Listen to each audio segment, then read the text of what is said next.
काश यशोधरा जैसा व्यक्तित्व सबका होता। और वो आधी रात को पत्नी और बेटे को सोता हुआ छोड़ के चले गए। लेकिन यशोधरा की सबसे बड़ी परेशानी इस बात से नहीं कि बुद्ध चले गए, इस बात से है कि बिना बताए चले गए। सुबह उठ के भिक्षा मांगने लग गए उस इलाके में, अपने ही पिता के राज्य में। पिता ने सिर पीट लिया कि भाई क्या कर रहे हैं। और यशोधरा कितनी महान महिला रही होगी, उसने अपने बेटे का हाथ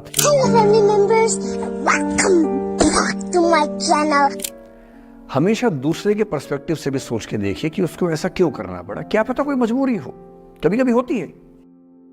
मैं बुद्ध की मजबूरी सोच के परेशान होता हूँ कई बार, और फिर मैं सोचता हूँ कि काश यशोधरा जैसा व्यक्तित्व सबका होता।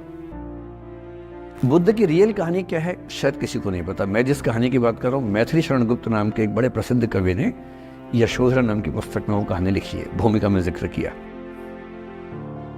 बुद्ध बचपन से ही थोड़े से वैरागी किस्म के व्यक्ति थे। उनकी कुंडली देख के एक ज्योतिषी ने बताया भी था।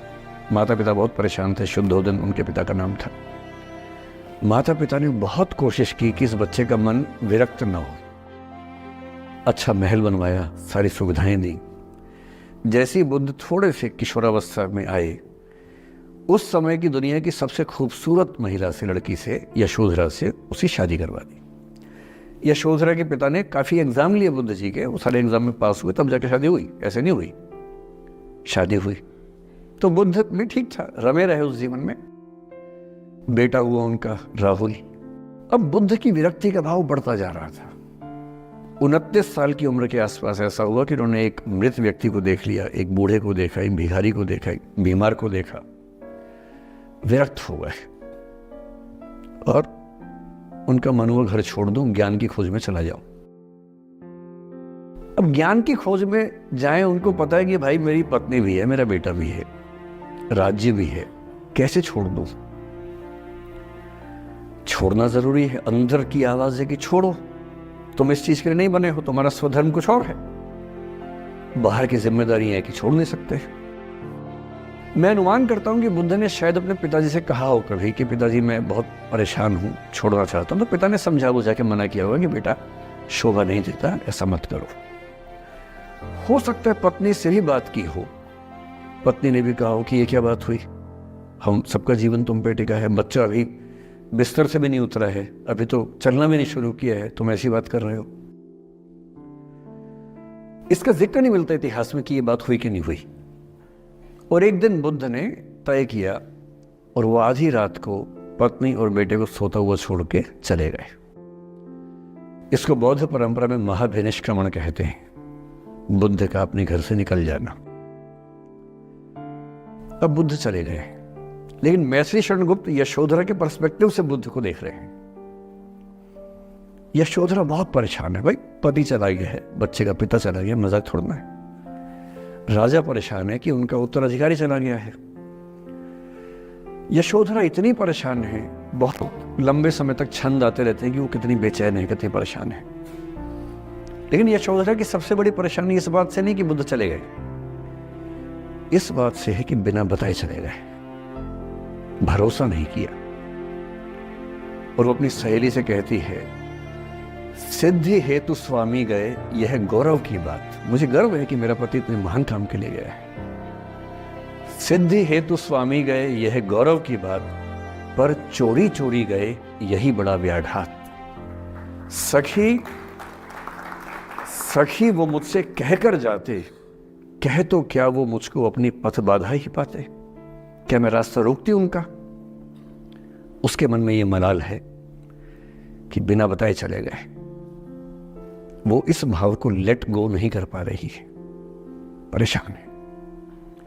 फिर बुद्ध को ज्ञान मिला 6 साल की तपस्या के बाद। बोधगया में बोधि वृक्ष के नीचे ज्ञान मिला, बात फैल गई।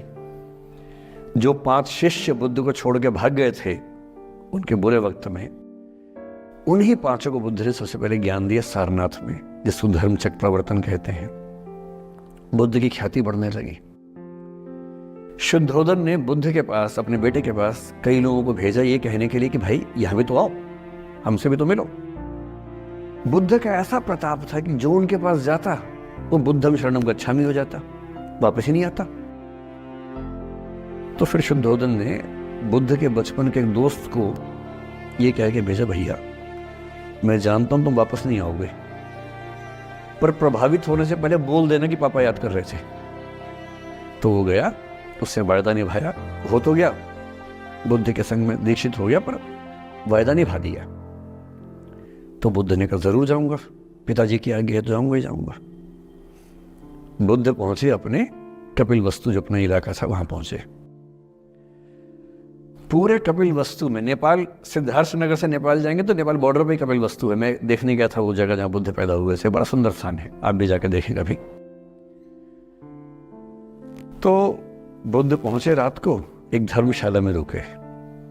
अब वहां हल्ला मच गया कि राजा का बेटा धर्मशाला में।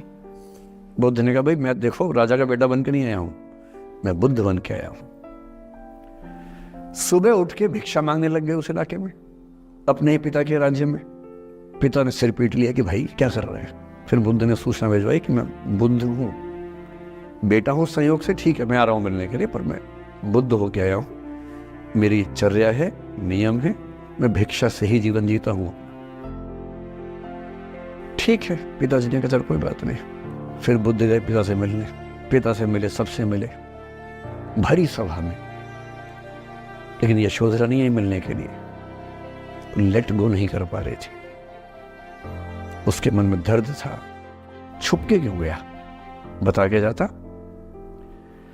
बुद्ध ने पूछा पिता से कि यशोधरा कहाँ है, तो बोले कि वो कह रही है कि अगर बुद्ध मिलना चाहेंगे तो खुद ही मिलने आएंगे मुझसे, मैं क्यों जाऊंगी भाई, आत्मसम्मान भी तो कोई चीज है, मैं क्यों मिलने जाऊंगी। तो बुद्ध मिलने गए। सोचिए कमरे में यशोधरा बैठी है, राहुल साथ में। अब राहुल थोड़ा सा बड़ा हो गया है, 6-7 साल का है। बुद्ध गए हैं। अब आपके मन में आ रहा है कि बुद्ध वहां जाके बोलेंगे सॉरी मैंने गलत किया, I hurt you, I really feel sorry. Buddha है वो बुद्ध है। वहां जाके क्या बोल रहे पता है, भिक्षाम देहि, भिक्षा दो। और यशोधरा कितनी महान महिला रही होगी, उसने अपने बेटे का हाथ बाप के हाथ में दे दिया। लेट गो का इससे महान उदाहरण दुनिया के इतिहास में नहीं है कि चलो आखिर तुमने आके झुक के कुछ मांगा तो सही। उसकी जितनी ईगो थी, अहंकार था, सब विगलित हो गया। और जो औरत परेशान थी कि मुझसे बिना बताया गया, उसने अपने बेटे को दे दिया कि इसको लेके जाओ, क्योंकि मैं जानती हूं कि तुम महान काम कर रहे हो, और तुम महान काम कर रहे हो तो मैं क्यों बीच में आऊंगी भाई। मेरा पति महान काम कर रहा है तो मुझे खुशी होनी चाहिए, और तुम्हारी उस खुशी में मैं क्यों पीछे हटूं। बस मुझे भरोसे में लेके जाते तो और खुश होती। Don't forget to subscribe my channel.